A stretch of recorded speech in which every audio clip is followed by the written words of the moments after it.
You're listening to Unscripted Moments, a podcast about propaganda, hosted by two teachers who break down a different propaganda song each episode.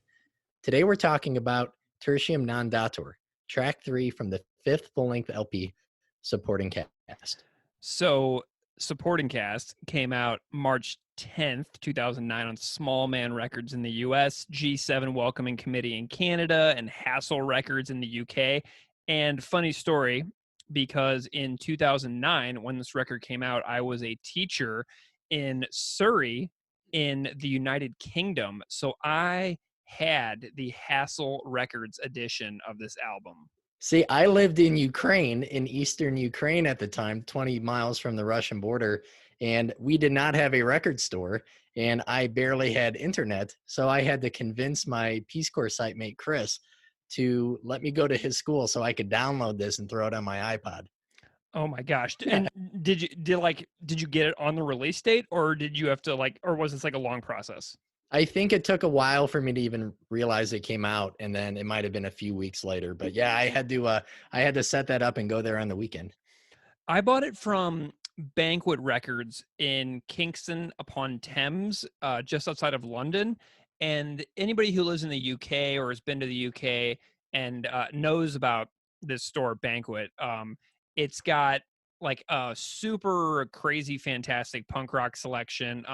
They have like in stores. I think I saw the Menzingers there as an in store. It's really just fantastic. Such a great store. So, so to me, this Supporting Cast record, I'm just gonna throw a little fun shade here. It would have easily been the best record on Fat Records in 2009 had it come out on that label.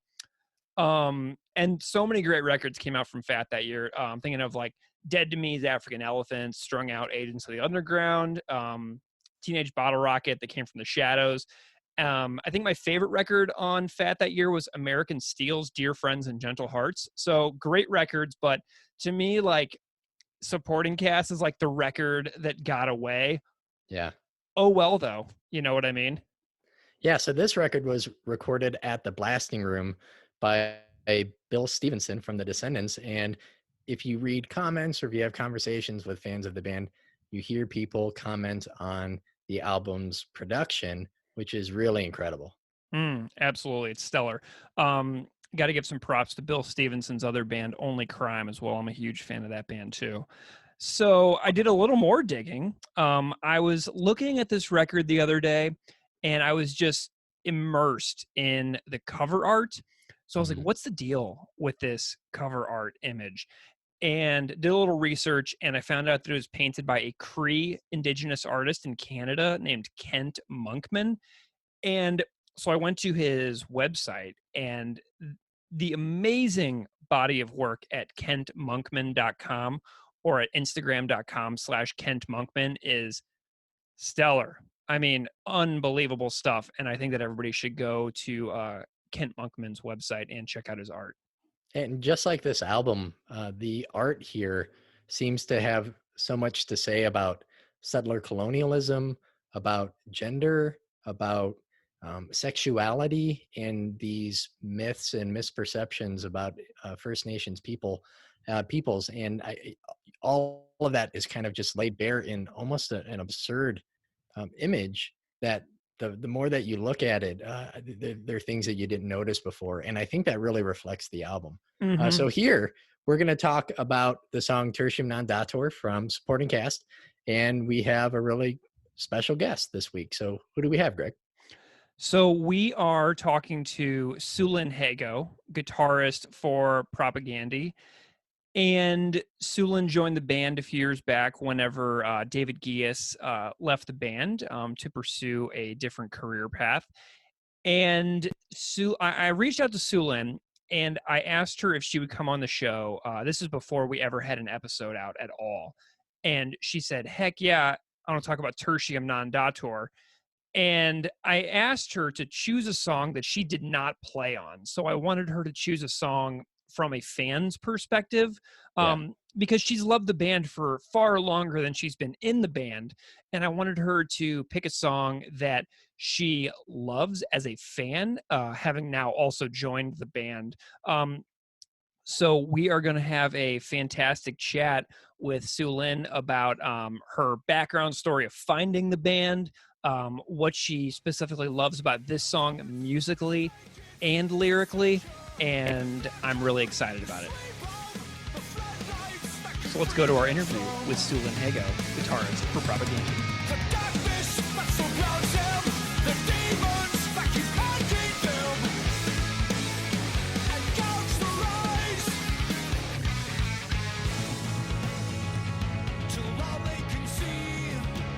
Sue Lynn, welcome to Unscripted Moments, a podcast about propaganda. Hey, thanks for having me. We are so grateful to you for your time, and we're glad that you're here. Can you tell the audience briefly who you are and maybe a couple of your day jobs? Oh, okay. I'm Sue Lynn Hago. I play guitar for Propaganda. That's one. And I teach guitar. I've been doing that since 2009 and haven't stopped since. So that's actually my main gig. Nice. What kind of music do you teach your students mostly? Is there like a style that you specialize in as a teacher? I mean, a lot of people like the kind of shreddy, like punk and like rock and metal type of stuff. But so I didn't always start that way, but that's kind of where I've ended up.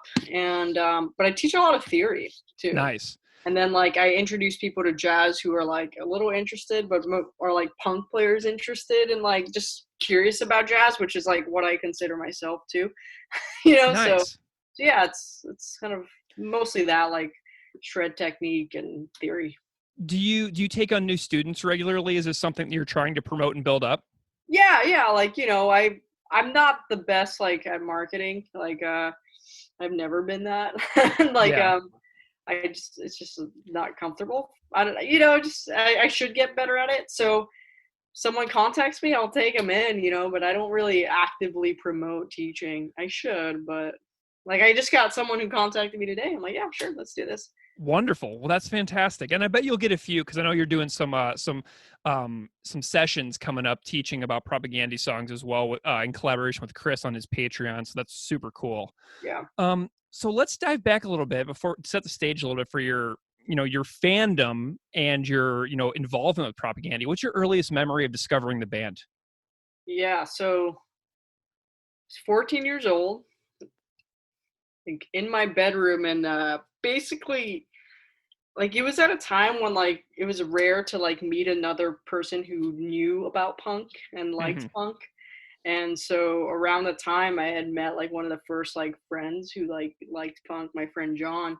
And just from like, it's like someone maybe had a band shirt, or I don't know, we somehow figured out that we're like, oh, you know about punk? I know about punk too, you know? Yeah.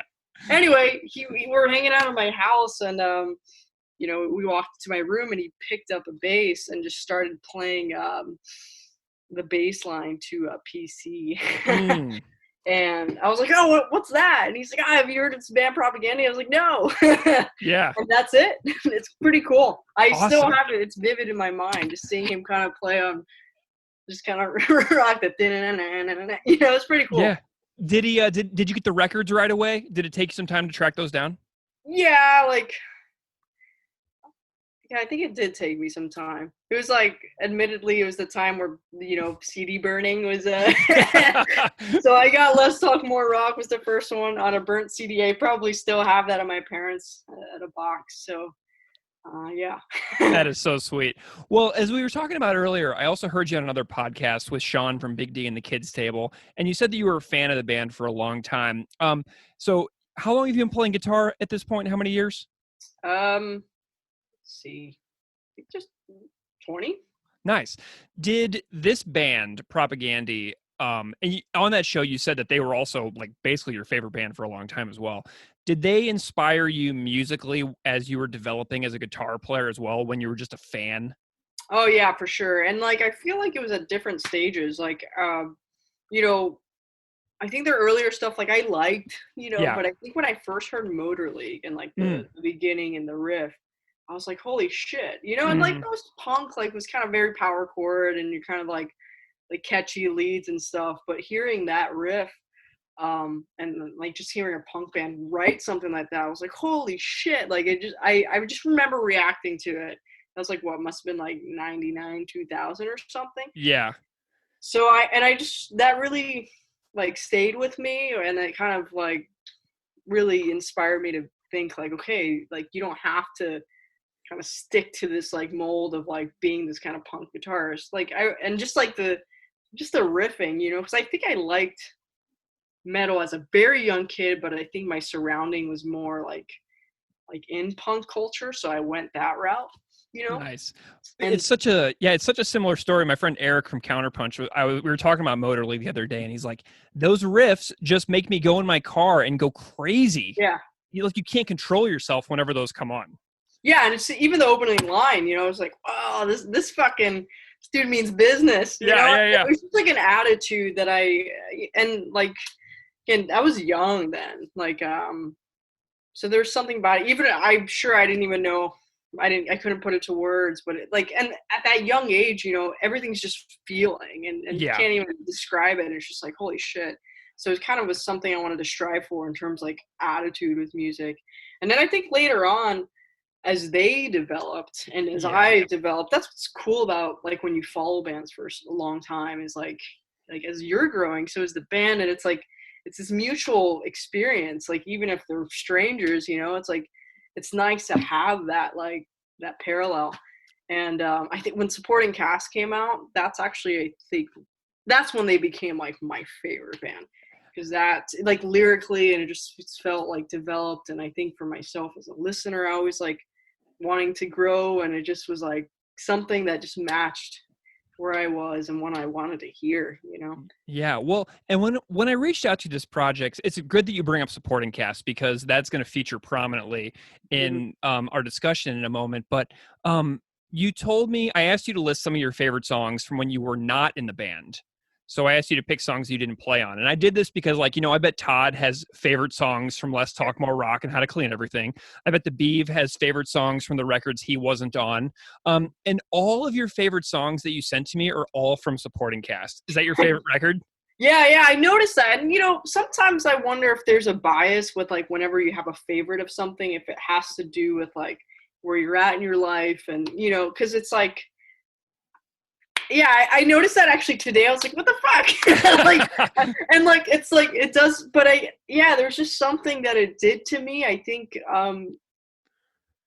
like, not that the other records didn't have that prominent of an impact. It's just, like, maybe adding the extra guitarist too, yeah, like Beeve, and just the layering and the maturity. There was like a fullness there. I don't know. It just kind of resonated. Yeah. And it just seemed like when I heard it, I was like, they've arrived. You know, like they've been working towards this, and they fucking arrived. I couldn't agree more. That record came out when I was living in England, and I saw them at the O2 Islington in the UK. And, they came out and they opened up with Supporting Cast, the title track, and it just blew my mind, and how unbelievably spot on that they sounded. So I want to talk to you about a song now. So we invited you to come on and talk about a song. And the first song that you told me about that you really, really liked is Tertium Non Datur. And I've heard it pronounced tertium elsewhere, but who cares? Yeah. When I reached out to you, you mentioned this as being one of your favorite songs. What specifically is it about Tertium, either as a fan or now as a member, that is like so gripping to you? Yeah. I'll start with as a member, just because that's even like the most recent experience. Because now that I like actually it was either this most recent tour or maybe one prior. That's the first time I've played it live. And it's like, and sometimes you're like, before you do it, or for me, I'm curious on how this is going to translate. Like, I've kind of had my own experience as a listener, loving it. Hope it fucking matches it, like it better, because that would suck if it doesn't. And it really does. Like, it's like, just riff after riff is just like gratifying, and it's just a roller coaster ride of great sounds. Like, it just comes down to it, and it's one of the harder songs to play because, and I find that the hardest Propagandhi songs are the ones with like least breathable moments, meaning like you don't have a time to like step back and like even take a break. Like, there's barely any breaks, and it's just constant. Like, it's like sensory overload of riffs. Like, you're really in the song from start to finish. And that's Mm-hmm. like hard just to kind of keep up with like all the parts and the variations and stuff. But I think that's part of the enjoyment too. It's like by the end of it, you're like, did it. Yeah. Like, Workout. And I think when I, back to like Supporting Cast being my favorite record, it's like the beginning, just the way it kind of like hits you, and then just song after song at the beginning, I'm like it just feels like it's like a beating in the best way. And I think that's I know from the beginning of that song, that's kind of how that feels. Even playing it too, it feels that way. Like, holy shit, like you're in immediately. Well, it's almost like dueling riffs, like so there's like this back and forth dynamic going on, and I'm curious if you can talk a little bit about it musically, because I'm not a musician and I can't promise that I will understand what you're saying, but a lot of listeners will, and I'm curious if you can get as nerdy about this as you want with music composition and terminology, but like what is like unique or intriguing about the second guitar performance on this song? Is there anything like really special about the composition? I think let's talk about the first riff. I think there's something gratifying for guitar players when you can have the range of low to high and it doesn't sound disconnected. Like the beginning riff, it's like kind of too low, like drop D chords, and then it goes to like twangy kind of like minor-esque chords. Getting really nerdy, there's this idea called like pedal point, where you have one moving voice that stays and it's called oblique motion. It's like when one voice stays still and another one moves, so those higher chords do a little bit of that. Anyway, so it's like, anyway, there's something gratifying about that low, low, high, high, low, low, high, high. Just like that kind of just physically, it feels great. It just feels like you're like hitting a punching bag. You're going like your guitar, you're moving. And then sonically, it feels really balanced. But the contrast too, it's like you're getting the best of like the guitar's range. So there's that. I mean, there's a lot of dynamics, like rhythmically too. It's like, it really takes you all over the place. What are you doing? Like, are you doing the low, low and the high, high, or are you on the highs and Chris is on the lows? No, there's several songs where we're almost verbatim doing the same thing. There's like very subtle times where we break away. Like another one of those is like When All Your Fears Collide. Cups Out of Frame's pretty similar. There's actually a good amount where it's like just seems like it's like double texture of the same thing. So that's one of those. Like we're almost playing everything. It's when he breaks into like the kind of we all seek meaning in our lives. So we're like, he drops out and I do that part, and even that, just like we're like, holy shit, listen to where the song went. It's like a surprise, and I like that, like unpredictability. I'm just like somehow this song managed to get to like a really smooth mellow part. That's hard, like to figure that out. I get the impression as well that this is actually a favorite among the band, and I say this for a particular reason. So when Supporting Cast came out, I was able to see Propaganda shows in Canada and in England, and I got to see the sound check for both shows. And they played this song at sound check at both shows. How do you think this band ranks this song among their catalog? Is this like a favorite? Because it's pretty wild to see them sound check this song on two different continents. Yeah, I mean, I don't know. I don't know what the opinions are really, like in terms. I think everyone likes it. It's kind of like, hey, like the way we choose songs. Like, oh, we should do this one. This one's great. And it's like end of discussion. Sometimes our sound checks based on like, hey, let's make sure we nail this one. It's a hard one.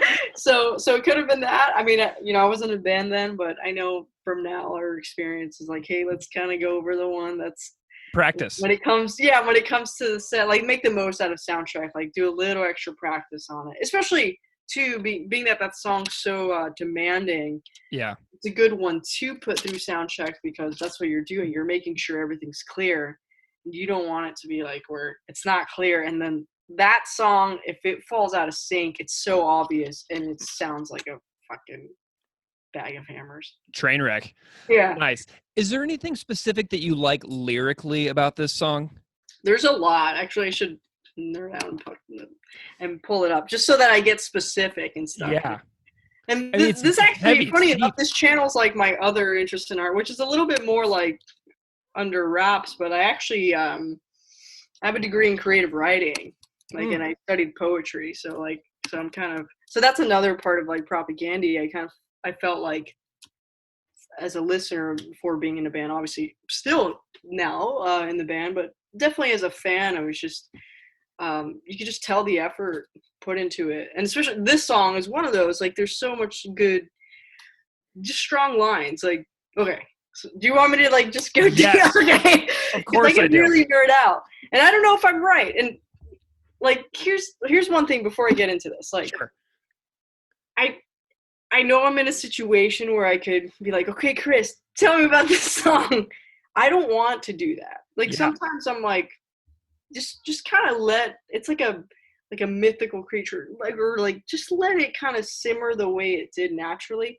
He provided what he did and leave it at that. Why dig for more? Like, if he wanted to tell more, he would have. You know, like, there's this part of this relationship where they think with lyrics that I personally like to have, where I think knowing more sometimes can damage the beauty of it. Like, there should be holes of mystery that kind of adds to it. And it also adds your own personal experience. Like, I don't want all the answers. I think when I was younger I did, but now I'm at a point where I've kind of like let art be like existing, where it's like, fuck it. I'm just not gonna know. And just like accept it, you know? Love it. All right, let's get to this. Yeah, do it.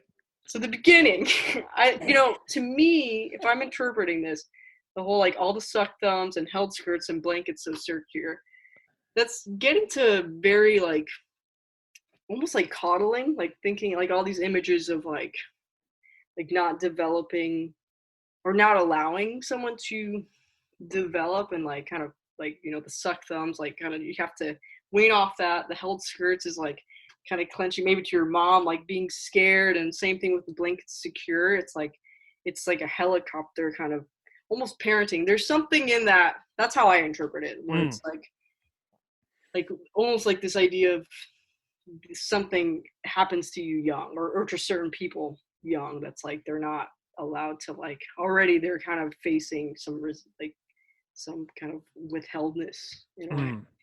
And then the whole block out sweep, or they block out the sweep of the floodlights that could free them from that, to me is just not allowing, again, development, like an openness. Just being able to see things widely, like, so, like, from your own perspective, you're being controlled. If you see something like literally in one way, like you're like a literalist in a topic, and literally you could shine a light on it with a new piece of information, you don't want that light to shine on it, because then it busts your worldview. Yeah, and even floodlights, it's like a rescuing. Like, it's like saving you from it's darkness. Like, and or even just like having an openness. There's something about that. Like, there's something about that beginning that seems very like compressed. And even like, to describe it from a musical standpoint, those riffs feel very like tightly knit, and I think it really matches almost this kind of tight knit, like the theme of being like blankets secure, held skirts. Everything's very like held, and it's almost like there's tension there, you know? Yeah. Anyway, so to me, I think this is a very like religious like based song. Like, so the darkness that surrounds them, the demons that keep hounding them. I think. So I was like thinking about this earlier. It's like so hard to put, especially with an audience. I'm like, fuck, there's pressure to not sound like a dumbass. Like, it's almost like when, I think with religion, it's so fear induced. Like, especially as a young kid, like, I know there's all these tales, like, if you do one thing wrong, you're gonna burn or something. And I think that's kind of what, again, this interpretation, like this, the holding back and the restricting, is that you're not freeing them from that. You're actually putting them into that kind of scenario of like being scared of everything, having this and demons is definitely like a very religious kind of terminology, or even like darkness too, and a lot like religion has a lot of like symbolism in that kind of sense. Mm-hmm. So that to me is how I see it. I'm kind of It's funny with the gouge their eyes. It's definitely like a kind of blinding them from maybe the reality that it's like it doesn't have to be so extreme. Mm. I thought of a very like that kind of reminded me of Oedipus, like the whole you know gouging his eyes and because he realizes he married his mom. and anyway, again, I don't know if it's that, but it's kind of interesting. It could be a play on even just like in terms of the aesthetic of it, if it's religious. Because to me, like too, I think this song, if it were like a painting, it's like those old religious paintings that are kind of freaky, like in museum that are very shaded. It kind of has that air to me. Yeah, absolutely. I agree. The tone is so spot on for the sound of the music fitting this type of lyrics. And like, I am a very, very interested in learning about religions of the world. I have another podcast that's all about religion. Oh yeah, cool. And so that's like kind of my world. So I really latch onto this song as well because of these lessons found within it. And I appreciated Chris's, exploration of the topic as well. Yeah, and it's like even like the line like there's just such extremes, like the whole like rigid dichotomies, like sacred or profane, like, and that's what the term means, like no middle really. It's being like you have two fates, like either if you're not like choose the religious route, like, or to choose a religious route, like you're saved, you're protected, or if you don't, you're a sinner, you're going to hell. And that's what these lines to me kind of really exemplify, like sacred and profane, and salvation or shame. It's not, and that's what I like with the folk all in between, which it's an amazing how it's even sung too. It's so awesome. So much attitude, and it's like, there's not, to me, this song is like saying like there's no room for not setting, like not knowing the answer. Kind of back to what I was saying about even the lyrics, like who cares? Like what is there this need to like know what happens? We're not going to know what happens. Like we can sit on it and make up these stories, which to me is like, those are all like they're estimates, they're. This song to me almost seems like a complementary piece to Duplicate Keys as well, because of Chris's explorations of other dimensions and things within that song. So I kind of see this song speaking to Duplicate Keys a little bit as far as like uncertainty in the world as well. I see him like going down these like almost quasi spiritual paths and being like, oh my God, I'm like 45. Oh my God, I'm almost 50. Like I'm freaking out about like making sense of the world as well. So I see him, exploring that topics as well in other pieces that he's done. Yeah, and it's on one hand you can see this as a critique to it, but or even just trying to understand it. I think it's a reflection for sure. A lot of Chris's songs I feel like are like that, which is what I enjoy. Like even like I like the line, the human impulse to explain. It's so true. Like we have this need. Like logic in a way is a flaw. As much of it's great too. I mean, look at like if you just stare at like bridges and look at a plane, like you're like, fuck, human brains like sat there and fucking came up with that. That's pretty fucking amazing if you really think about it. Absolutely. Like that's wild. But logic on the other hand doesn't allow for just like this like more relaxed like acceptance of like I don't need to feel like I know the answer. So I think there's a lot of that. Again, that's how I kind of take this, like not controlling like that the outcome, or living with that kind of control, like it's gonna be this and I better steer this course. Well, Sulin, I appreciate your analysis of the breakdown, the musical breakdown of the lyrics of the tune, Tertium Non Datur. That's just so cool to hear you like kind of just go on this journey with me about this song that is so big musically and lyrically. Where can people find you, like if they want to follow your work until we have you on the show again? Just it's my website, sulinhago.com. That's kind of like the main thing. You can contact me, and then I'm on the good old, Instagram. It's kind of my main social media, I guess, platform. Awesome. Well, Sulin, we can't wait to have you back on the show. Thank you so much for talking about Tertium with me. Yeah, for sure. Take it easy. Thanks.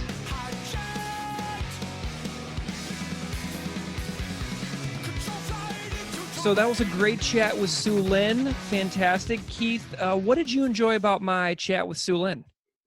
Well, I think previous to this, I thought of this song maybe in terms of more of a binary conversation on politics and political identity Mm. and maybe social issues. And your conversation made me see perhaps the bigger picture of spirituality also within this kind of conflict or dichotomy. And I think it kind of shifted how I interpreted the lyrics here. And musically, this song is just so dense that I actually don't think I would fault someone for hitting skip. And I don't Mm. mean that saying that it's a bad song at all. It's there's just so much to take in that what comes to mind. I mentioned before my Peace Corps site mate Chris. He used to show me these skateboarding videos when we lived in the same town in Ukraine, and he would show me these skateboard videos. And when someone would do a really uh, exceptional trick, he would kind of like blow his mind. And for me, I'm like, I don't get how that trick is different from the other one because I had no understanding of skateboarding like at all. And as a non-musician, this I don't think I really appreciated what the song was doing musically. And hearing her say like, this is the song that they'll try to warm up and practice and maybe don't play as much because it's so hard. At first I was like, wait, really? And then going back and watching some videos and looking at some tablature, I realized like, oh yeah, it just kind of blew my puny mind. Mm. Yeah, and the thing is, though, when they do play it live, they nail it. Like I was watching videos earlier when they were playing this. I guess in 2009, they have a full set recorded by Moshcam at a place called the Metro in Sydney, Australia, and they play it and they just crush it all the way through. I mean, it's not even a missed note. I mean, it's just so awesome, and I'm just so thrilled that Sulin could come on and nerd out with us and kind of tell us about the what they're doing on the guitars throughout the song and her interpretation of the lyrics. And I also loved her point that she could literally just sit in a van with Chris and ask him point blank to tell her about every single song, but that would remove all of like the mystery for her as like as a lover of literature, as a lover of writing, as a lover of art. If she just sat there and said, Chris, tell me all the stories that were going through your head when you did this song, it would remove her agency from being able to interpret the song however she sees fit. And that reflects, I think, the core message of the lyrics here, the uncertainty and the unknown, and maybe being uncomfortable with the unknown. So that's a perfect connection. Yeah. So let's get into the lyrics a little bit. The name of the song is worth discussing Yeah. since it's not obvious what it is. I mean, you could look at a song like Without Love and be like, okay, this is a song about a person who has no love in their life. You know what I mean? Um, Even though obviously that song is so much more intense than that. But Tertium Non Datur. So I looked it up, and so tertium means an unidentified third element that is in combination with two known ones. So Hmm. the non obviously in Latin means no, and datur means give. So the term's translation means no third option is given. So Hmm. it's the either or. It's the black and white. It's the dichotomy of this or that. And there's no room for exploration between those two things. Yeah, I think that kind of reflects like the idea of a false choice, Mm. the fallacy of a false choice. And here I was thinking about like how our comforts They might be like physical, they might be emotional, they might be ideological, in a way blind us from asking bigger questions because we'd rather spend time sounding like we have the answers Oh God. than sounding like we, don't know. And that maybe puts us in a sense, a state of feeling vulnerable. And like Sulin said, with not knowing what the exact meaning of the lyrics or the song's purpose is, like that's okay. That's fine to not know every single idea. Absolutely. Do you have any favorite specific lines in the song for you as a Yeah. fan that just land with you in a certain way? Yeah, again, this is one that you can't just, I think, listen to. This is one where you got to sit down with the liner notes, with a printout of the lyrics, with the website, whatever. I think something that like I jotted down listening is the human impulse to explain hijacked. Mm, Right? If you ask someone to define, the word myth, they'll say something that isn't true. That's what a myth is. And while that is a definition of a myth, the first definition on Merriam-Webster is a traditional story, especially one concerning the early history of a people or explaining some natural or social phenomenon. mm. So a myth seeks to explain, and that idea there, I think, reflects religion and science both attempt to do this. They try to explain the world around us. And we've turned that like shared quality of those two things into sort of a binary competition to where you can only pick one or the other. Yeah. Well, and I like that you bring up myths too, because there are elements of truth within myths, especially in the lessons that are taught within them. I mean, I've taught uh, English for a long time, and I've taught Greek mythology and Japanese mythology and Mhm. African mythology. And if you look at a myth, it's oftentimes humans' earliest attempts at scientific explanations Right. because it explains things which are so big, so vast, so monumental that we only make progress incrementally within those explanations. Um, because if you look at something like, if you go and read like Edith Hamilton's mythology or something like that, which is like a collection of Greek and Roman myths, you'll see that they're explaining the creation of the world, and you'll see that we're still making progress on those types of conversations in our scientific discoveries every single year. So I love that you brought that up because that's just, and you have to be open to learning additional things. Mhm. And so to me, this song is like this no third option given. It's either this or it's that. And without even being able to consider that there are so many options that are um, possibly real that we haven't even considered yet. So I just love that. Yeah, yeah. Like secularists can't be spiritual, or they Mm, can't think about things that aren't, air quotes, logical. yeah. The fallacy of like rationality. And religious followers aren't allowed to question their own doctrine. So we blind ourselves with these dogmas, but point the finger at others. And it's human to want to explain, but it's also human to not be sure when you don't have the right answer, you don't have any answer. And I don't know if there's one, like the tattoo question, like if you're going to get a tattoo of this song, like something from supporting cast clearly comes to mind because there's so much to pull out from this. So I don't know if there's really just one lyric, but it kind of the whole picture.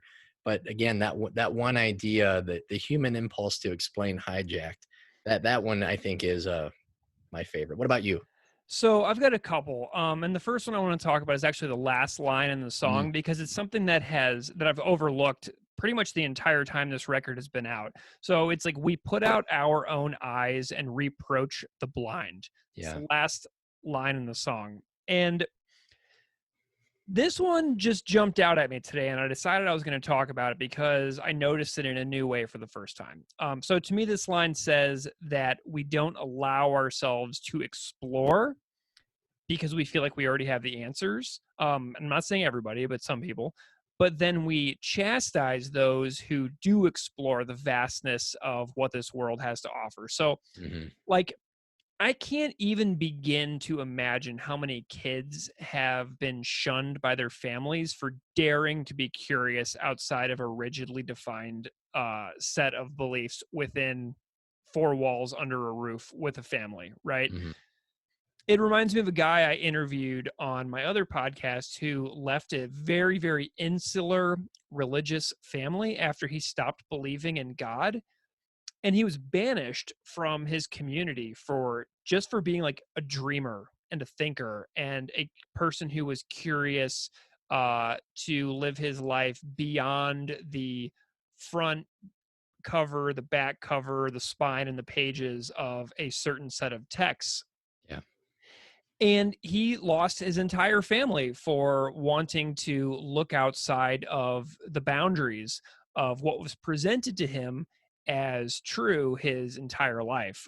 So he found that third way, but it cost him everything. So that's my first one. My second one is the opening line. So I'm doing like a bookend here and I'm going in reverse, right? So all the sucked thumbs and held skirts and blankets so secure that they block out the sweep of the floodlights that could free them from the darkness. I mean, how do you get more vast in the history of humanity than a line like that? I mean, we cling to certainty, and you know, we've found our slivers that we cling to within you know, human knowledge or whatever, and we're so afraid that the actual correct answers might be outside of that we use oppression, enslavement, persecution, murder. And it reminds me of our chat from Bringer of Greater Things too, about, you know, we've given the greatest gift of a savior who will never rise. You know, but you could replace that with any belief system that uses said belief system to remain in control of a situation and remain in control of the minds of people. And it also, you know, I was thinking about a line from, I think it was Middle Finger Response from How to Clean Everything, about systems of thought control. And I was like, oh man, this band's got these little nuggets and threads that just are woven throughout the entire history of their catalog. Yeah. Do you have any other lines in the song that jump out at you, or is that good? I think, you know, I can't sing this song probably from beginning to end without the music. And it's not necessarily with the music on a sing-along song because there's so much happening. Yeah. But that of salvation or shame with fuck all in between. Amazing. I mean, where it kind of comes to a pause and then you have these like really vivid visual ideas, these like intellectual struggles, and then I think how punk to throw just the F-bomb in there to kind of just scatter everything away. That so perfectly sums up the band for me. And I think it was Sulin. I think Sulin said she really loved that part too. She may have said that off air. I can't remember, but you know, that part of being like totally having two groups of people, right? One completely certain on one end, the other completely certain on the other end, and having there be no room, fuck all, in between those two groups to where they can see a common purpose. You know what I mean? It's just so wild. And, you know, maybe the people out there listening have totally different interpretations of this song, but it's just that rigid dichotomy. That's like that core line within the song that really jumps out to me about, you know, belief systems, whether it be politics, whether it be religion, but it's a big one. So should we talk about the music? Yeah. What stands out to you from this track? Okay. So, I, for the first time, I'm having like an epiphany, like today live, about, the importance of David Gies in the, development of Propaganda's sound over the years. And so this song is a David Gies composition in many ways. And I recently discovered that there is an old version of this song called Repairing the Damaged Beard. 2, 3, go!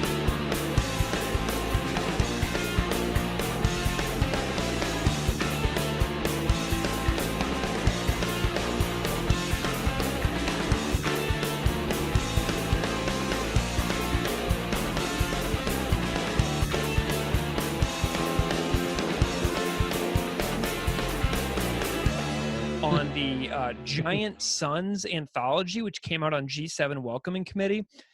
So there are a bunch of differences between the song. First of all, the Giant Sons version is instrumental, and the Propaganda one is not an instrumental. There are lots of differences in the drums, and there are a few different parts that are totally different. But this song is very important because today it's helped me realize just how crucial the Beeve was to the trajectory of Propaganda. And I'm like seriously just now thinking about this for the first time. And I had another sort of epiphany about this when I was downstairs doing dishes earlier. And I thought back to the Duplicate Keys Acaro episode of Chris's podcast, where he is describing a nadir, like a low point in his life. And he says, Beeve has just left the band. I don't even know if there is a band. And he's like lamenting the complete disbandment of Propaganda, like possible disbandment. And this is like in 2011 or no, maybe like 2013 or something like that. So Beeve is leaving. And Chris is like at this low point, and I'm like, why is he, yeah, Beeve's awesome. He's a great guitar player, but why is Chris talking about the end of the band? Like, even if they went back to being a three-piece, you still have the band that made Today's Empire is Tomorrow's Ashes and Potemkin City Limits. I mean, what's wrong with that? Right. But then I heard this song, Tertium Non Datur, and the old version of it that existed as an instrumental with Beeve's previous band, Giant Sons. And I was like, oh my God, without Beeve, there is no like supporting cast in the way that it turns out. Like to me, that's like how essential that guy is to the riffs and the sound and the development of this record, that made the record that countless people that you talk to online say, this is my favorite Propaganda record, supporting cast. Yeah, right. And without Beeve, without David Gies, who apparently is like behind so many of these riffs on this record, I mean, that just blew me away today. Yeah, most of my thoughts that I had to talk about the song musically were about the guitars. So the constant chords switching, creating this like high and low effect throughout the track. So there's a dichotomy there. There's the dichotomy of the heaviness versus the clean breaks in the song under when he sings rigid dichotomies. And that ends up building like a tension despite the gain and the distortion being almost completely dropped off. There's like this frenetic energy that's kind of coming to a head. And during what's like really just a very quick breather, there's just variety of really cool riffs that stand out. And like I recommend watching a playthrough of the song to just see how busy the fretboard is. And I think the guitars here really show the evolution here. And like you said, the introduction of the Beeve. Yeah. So in Sulin's chat with earlier, she said this is what they're working towards, and they've arrived. You know what I mean? And it's 100% true. Beeve came in on the tours after Potemkin City Limits, and he really injected Propaganda with like this brand new sound and energy and creativity. And I think that I'm just beginning to see truly just how important he was to the band. But Sulin said it's just riff after riff, and they're all gratifying. Like there's no breathing in the song. And so I did exactly what you just said about watching playthroughs. And there actually is a guitar playthrough by David Gies on YouTube. And the opening riffs are just insane. And so you can go and find Beeve playing. He did a little promotional video when they did the Sheet Happens tablature book for supporting cast. And there's a video of Beeve doing the playthrough. And it's mind-boggling to watch because the dude's like, so this is how you do it. And he's just throwing down. And he's like, and then at one point he like looks across the room, like his like dog walked in the room or something like that. And he's just shredding. And it's just so amazing to watch because the song is such a good instrumental as well with Giant Suns. But then they switched the composition around. They added in some new parts. They tightened a lot of things up. The drums are like Mhm. way different.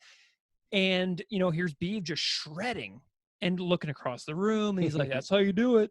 And he describes it so well. And I love that little hammer on pull off section in the interim riff leading into the verse where it's like nanner, nanner, nanner, nanner, nanner, nanner, nanner, nanner, Right, nanner, nanner, nanner. And like you watch the playthroughs and no, there's no picking on it right. whatsoever. It's just the hammer-ons and pull-offs all the way through, and it's so cool. And then I watched a bunch of like guitar covers of ridiculous guitarists playing this song, and the fact that this song even exists and that there are this many sounds that can come out of a guitar and this many riffs that can be thrown into one song. It's stunning. I mean, there's like a dozen riffs in this song easily. Yeah, I had no idea this was from Beeves' older band, and I can hear it now. I'll have to check that out, but saying that it's an instrumental almost makes sense in a way because of how it shifts and changes, keeping the audience's attention without without vocals, without Mm-hmm. lyrics. And yeah, the drums here, Jord is like super expressive.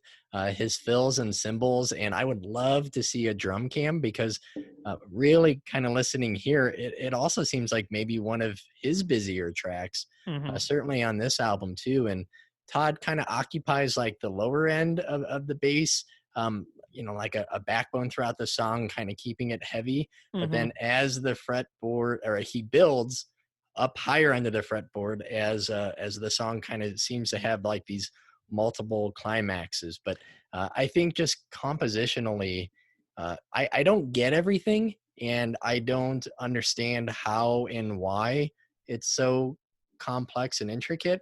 But yeah, this is really just an incredible track. Yeah, Todd's got this standout moment whenever Chris is singing "Impulse to Explain," Yeah. and Todd's just ripping. So you should really, just turn that up in your headphones and listen for Todd's little his runs in there. It's awesome. But Mhm. man, props where props are due to Jord on this song. The middle section of this song leading Yeah. to the "We all seek meaning in our lives" through when they come back with "and every suck thumb and held skirt." That part is endlessly interesting on the drums to me. Yeah. It's proggy, it's jazzy, the time signatures are weird. And so like I'm imagining, because I played drums for a long time, and this song is like beyond anything I've ever come close to ever as far as like a drummer, because I'm the laziest drummer ever. I go down and I play like punk and drublick for like 10 minutes and then my arms get tired and then I go upstairs. You know what I mean? So like I'm imagining like being in a band um, back in the day and the parts that were super hard for me to play and dreading them as I was approaching them in a song, like on stage in front of a crowd. And then being in the moment of playing a part that was hard for me and then having an immense sense of relief when that part was done. So Yeah. like I imagine that entire middle section where George's going to town up until the moment where Chris yells, "Go!" Down, no, no, no, no, no, no. And then they go back into like that really straightforward beat that is, George's done it that million, billion, trillion times. And there's probably like so comfortable he doesn't have to think about it. I would imagine that he is very relieved when Chris yells "go," and it's probably like some sort of Pavlovian response where he can go back into like his comfort zone of that straightforward punk rock beat after being immersed in that middle section where he's just going all over the kit.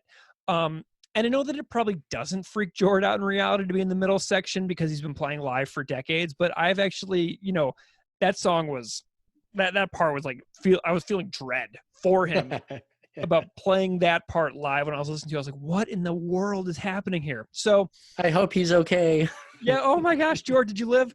And I've seen him play it live several times and it's perfect every time. So I mean, I know that they've got it under control, but man, that would scare the bejesus out of me as a drummer. But it seems pretty straightforward on the drums until they go into the part where Chris sings, "To ensure no passenger ever makes any connection between the prescription of Mhm. mystery and malaise." And then Jord goes off, man. I wish I could explain it, but it's just not a normal journey. on Yeah. the drums for a punk song. And Yeah, that's a great description. the hi-hat work, the ride work throughout the entire middle section of the song until Chris goes into the headlights that could free us from part. I mean, just such a whacked out tune percussion wise. Yeah, and I think this kind of, again, this shows if we would have talked about Night Letters or supporting cast before this, like both being really great songs, I don't think it really captures where the band is now, like Tertium does. Yeah. And I love the part where he sings Salvation or Shame with fuck all in between. And then they go back into the higher tempo part. And like it alludes back to the beginning riffs of the song for like 4 seconds when they speed back up before they, but then they go into like a totally different guitar riff while singing about the human impulse to explain. So like, and this wasn't verbalized for me until Ben Murray from Heart Sounds told me that Propaganda will throw in a riff and then they'll go into something totally different, and then they'll go back to the first riff, but they'll only do it for like a tenth of the amount of time that they did it in the first place before they're on to something new. So I'm starting to see their writing style a little more the longer we do this show, and that kind of those little nuggets are here in Tertium Non Datur as well. I have to keep my ear out for other songs for that tendency in writing. Absolutely. So, I mean, this song is a prime example of the essentialness of David Gies coming into the band after Potemkin City Limits. I mean, whenever Chris says, I wish we would have had Beav on Potemkin City Limits, I wish I would have asked him to be in the band sooner. Yeah. I can't even imagine what Potemkin City Limits would have sounded like had they added David Gies earlier and had he been on 3 records instead of 2. Right. So what are some like big lessons that you take away about this song? So I tell my students that their goal in my class, U.S. history, as much as possible is to try to ask questions, not just to answer them, right? Yeah. Education is not just about answering questions. And if we've ever gotten so comfortable in any content that we think that we don't need to read anymore or think about it anymore, then we've probably like gotten out of that content and settled into an ideology, which is going to blind us to bigger ideas, like the song says. And I think that drive to question, not to ridicule or to mock, like Spinoza says, but to question and to think about and to try to understand is going to take you to like more positive places. Yeah. And, in one of my high school teaching jobs, I taught religious studies for a long time. And I would teach students about every religion from, African indigenous religions to Baha'i to Sikhism to Zen, Buddhism, like everything, Shintoism, Zoroastrianism, we do it all. And in order to do that, students come into a classroom oftentimes with a very strongly held set of beliefs within a specific tradition. And I tell them that no one is here to persuade. We are here to, essentially cross bridges and see where those bridges lead. And then you cross back the bridge to the other side. You know what I mean? Yeah. You go across the bridge, you see a new town, you ask some great questions, and then you go back across the bridge if you feel like it. Or you can go on a different bridge in a different direction. So, to me, this song is encouraging people to cross bridges that might be scary to them. The either ors, the black or whites, the dichotomous thinking in life is like unlikely to take us very far in our journey, in our mortal journey within this rented body that we're in so temporarily. We see it every day, like in our political lives, our religious lives, the way people raise their kids, the whole love it or leave it mentality, which to me is just unimaginative and genuinely sad and tragic. And I think about that all the time. So that's kind of my big takeaway from this song as well. Yeah, some overlap there. What about people online? What were they saying? So I was looking at some YouTube comments, and I have to admit that until today, I did not know that Tertium Non Datur had a different version with giant suns. So I discovered that by people online being fans of the G7 Welcoming Committee catalog, which Nice. was absolutely amazing. I learned something brand new. Every single episode we do, I learn something new about this band, about the world, about life, about culture, about art. I mean, this is just such a journey for me. But so that's one thing I learned from the comments about Giant Sun. So awesome. Loved it. I was watching the Mosh Cam video from the Sydney live performance, and somebody said, "This is one damn tough song." They nailed it. And it's absolutely true. Yeah.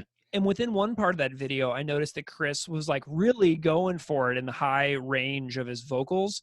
And it reminded me of parts of Potemkin City Limits where he really pushed himself vocally into a different, register that he normally sings in. So that was one comment that I noticed that they nailed it. They do when they play this live. It's truly tremendous. And then somebody said this song is criminally underrated. Yeah, that's what I found, and I think that is such a simple observation, but it's also the best description of the song because I don't know if this is what's going to come up necessarily in a conversation with a non-musician. Clearly, it came up for Sue Lin, and the more I thought about this one, the more I kind of realized, oh, okay, I've been overlooking this track for too long. Yeah. It's being third after Night Letters and Supporting Cast, both of which are absolutely amazing songs. Right, right. This is an easy one to overlook, and you're so exhausted by what happened in the first two songs that you're like, you're like, okay, sweet, great riff, and then you go through the song, and they're like your brain isn't ready for it because the first two songs just bang so hard that this one just may fall through the cracks just a little bit. So that was intriguing. But whenever we started doing this show, I made a list of all the songs that that were like my perfect propaganda songs. Okay. Mm-hmm. And I got that technique and that idea from the As You Were podcast about Alkaline Trio that David Anthony does with Tim Crisp. And this was not on my 5 out of 5 list, but this song is easily a 5. Until just now, I was unaware about the other version from Giant Suns, but I heard that version too, and it slams. And I'm giving this song a 5 out of 5, but with a caveat that I'm dedicating my 5 to David Gies, who is just so much more important to this band than I ever realized. And I am happy to admit that I did not give him nearly enough credit the entire time he was in the band. So David Gies, this one's for you, 5 out of 5. People are going to think that we just like compared ideas and this is in fact scripted because I pretty much have the same revelation and the same epiphany about the beef here. So this song is incredibly intense. It's a grower. It's one that you just can't put on and run or do chores or like drive around your neighborhood. You got to sit down with it, chew on the words, watch playthrough videos, see it played live if you can. Like I said, the first two songs in Supporting Cast are excellent and they're among my favorite. But this one lets you know what the band has become, how they've evolved, and now they kind of eclipse anything that they've done before. And if you asked me a year ago, or even when we started, I did not have this as a 5. I probably would have said 4, but I'm going to definitely dedicate my 5 also to the Beef. So this one's for you, Beef. I can't believe that there are so many songs that I'm realizing that are likely going to be on my 5s list. Like I'm so reluctant to give away my 5s. Do you know what I mean? Yeah, like same. I want to keep them in reserve for so many songs, but man, this song is just unbelievable. So anyway, 5 out of 5, and and we're on the same page. That's amazing. So that's it for this week. Thanks again to Sulin Hago for hanging out with us. You should follow her on Instagram at Sulin Hago, because that's where she posts her guitar class links. And she's been doing live classes for propaganda songs like Night Letters and Note to Self. And I bet she and Chris have a lot more in the works too. And you can find more info on that on Chris's Patreon as well. And you can follow us on Twitter and Instagram at PropagandyPod. Keith and I are both using the socials, and we love hearing your thoughts and ideas each week. So thank you so much for listening to Unscripted Moments, a podcast about propaganda. We will see you next time. Thank you. Hey everyone, Matt here in Arizona.